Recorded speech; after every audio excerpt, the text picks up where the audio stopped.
Hello, welcome guys to another guide video on the mechanics. This time I'm gonna explain paths and races. Now, basically on the previous video I tried to explain a little bit about playstyles and which types of classes there are and what they do. This video is gonna be about races and their paths. What are we gonna do? We're gonna choose a spell. I'm gonna choose a wizard, and then here you have choose a path. Now I recommend you avoid choosing these three. You do not want to look at them.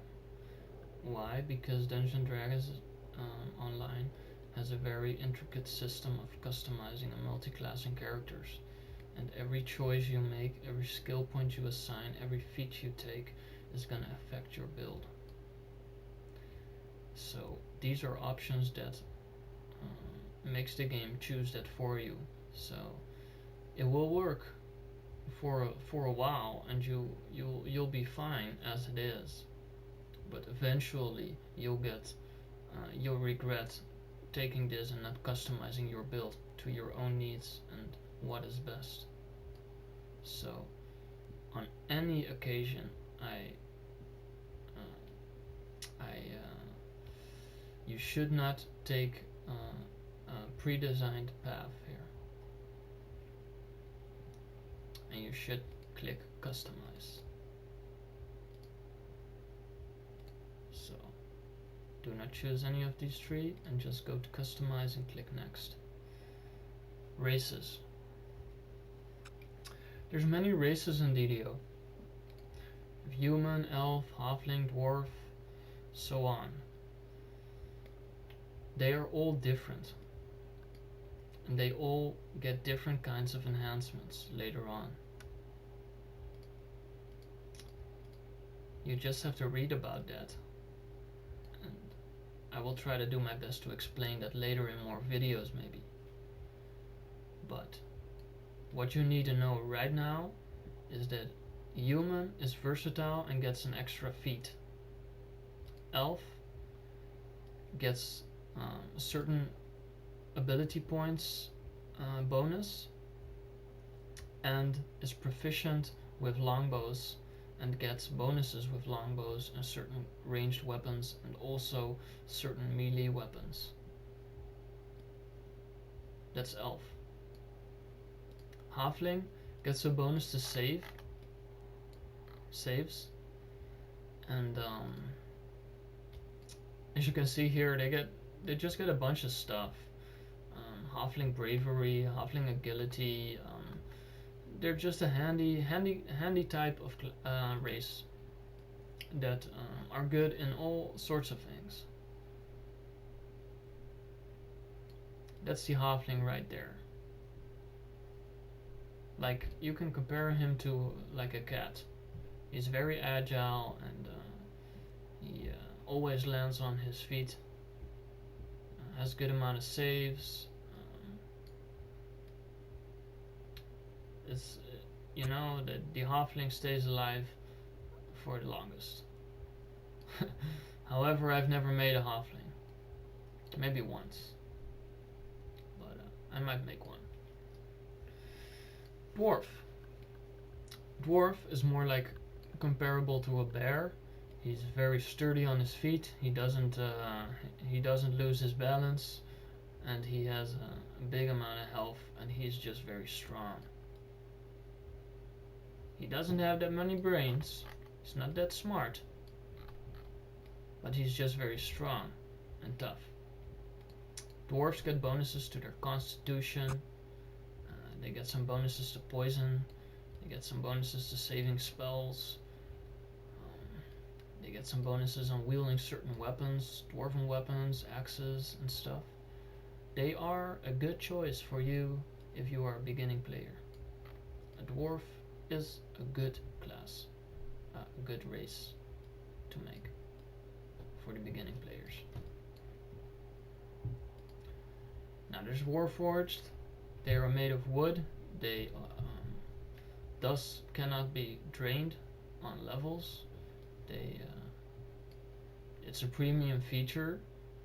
I have unlocked Warforged, but they get certain bonuses on their fortification, which means they are less susceptible to getting critical hits from damage. They are immune to certain diseases. What is a bad thing about them, they can not as easily be healed by normal healers like Favorite Soul and Clerics, because they have a very large penalty to healing spells.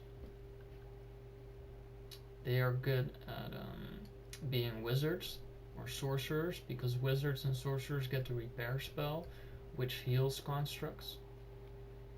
So a Warforged caster is a very good combination. You see a lot of Warforged casters in DDO. Warforged sorcerers, Warforged wizards. Those are one of the strongest classes in the game. Very good for soloing. You can self-heal, cast spells, do all sorts of things. Then there's Half Elf, which is a premium feature. You have to unlock that. Half Elves get a certain feats, Dilanti feat, so you can pick an extra class like fighter or ranger or rogue, because they are half elf, half human, so they are very good.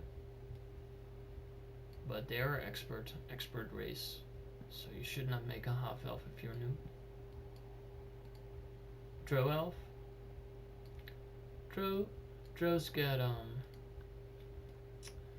some nice bonuses as well. They get better stat points to charisma and intelligence, so they are very good at casting like sorcerers and wizards. Normally this is a premium feature too, but you can unlock this at 400 favor, which is pretty easy to get. It should take you a couple days to get 400 favor if you just quest a big amount and you do some elite quests. You should have 400 favor fairly soon, and then you unlock Drow elves. Half orc. It's also a premium feature. They are very strong, and they get bonuses to certain weapons, and they can they're just a melee class. They wield weapons and do more damage with them. Like it says here, they excel in melee combat.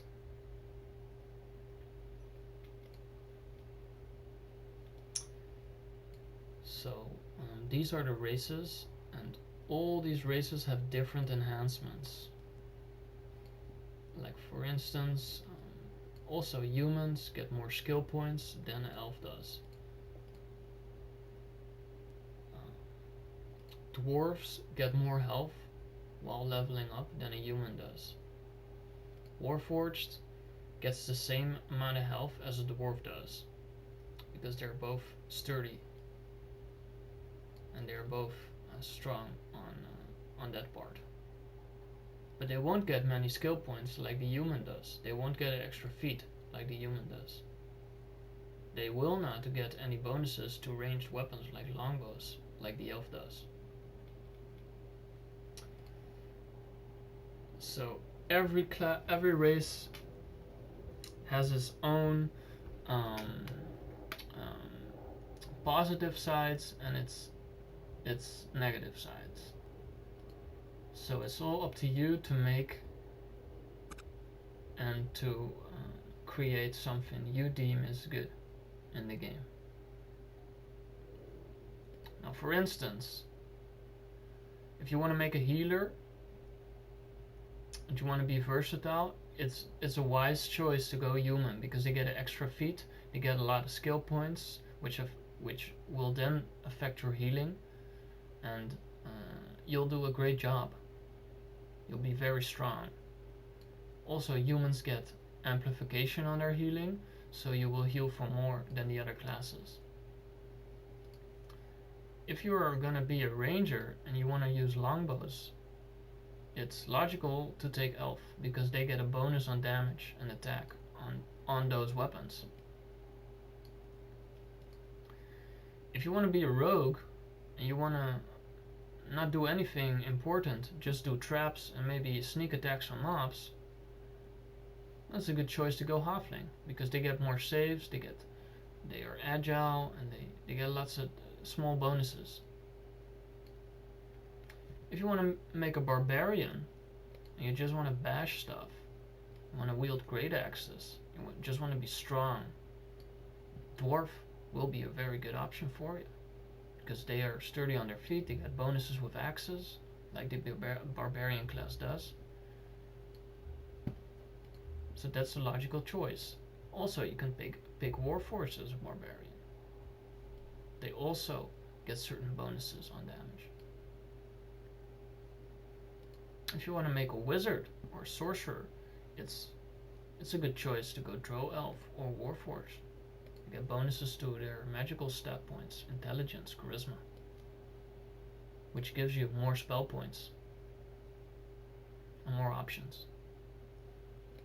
If you want to do even more damage and you want to make a great axe or a 2-weapon fighting build or whatever, just wield some big weapons, you can go half orc.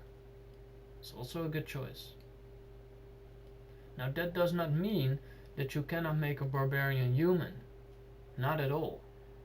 For instance, if you were to make a level 18 barbarian and you would multi-class him with 2 levels of cleric, you would be able to heal yourself for a reasonably amount because humans get amplification on their healing spells. So then you have a multi-class 18 barbarian, 2 human, 2 cleric human that can heal himself a little bit. And that's the option you can make. He doesn't even need to be 18 barbarian. You can give him some more cleric levels. You can put in 1 fighter level if you want. So you can go 12 barbarian, 4 fighter. That gives you 16 levels of melee classes, and you can put in 4 levels of cleric. So you have a 12-4-4 build, which will be very strong, and he can self-heal. That's all your own choice. So these are the races, and they give you a huge amount of options, and they are very much different. So just read up on them, and then you'll slowly start to understand the Godzilla that is Dungeons & Dragons Online, character creation and the mechanics of multi-classing and just making one pure build. It's hard, it's tough, but you will get there if you devote yourself. And what also is important is don't be upset if you make a mistake. Mistakes are fine. They will enable you to learn more. So that is this video explaining paths and races. So check out next video. I'm gonna explain ability points and feats, the next step in character creation. Be sure to read much about the game.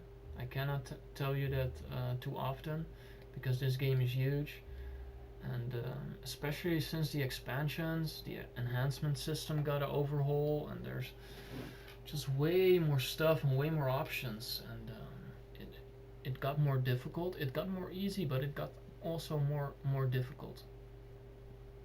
So yeah, we're just gonna continue with our wizard, and we're gonna make him because you probably won't have Warforged, we're gonna make him a human, and I'll see you in the next video, and I'll address and explain ability points and feats some more. Alright, take it easy.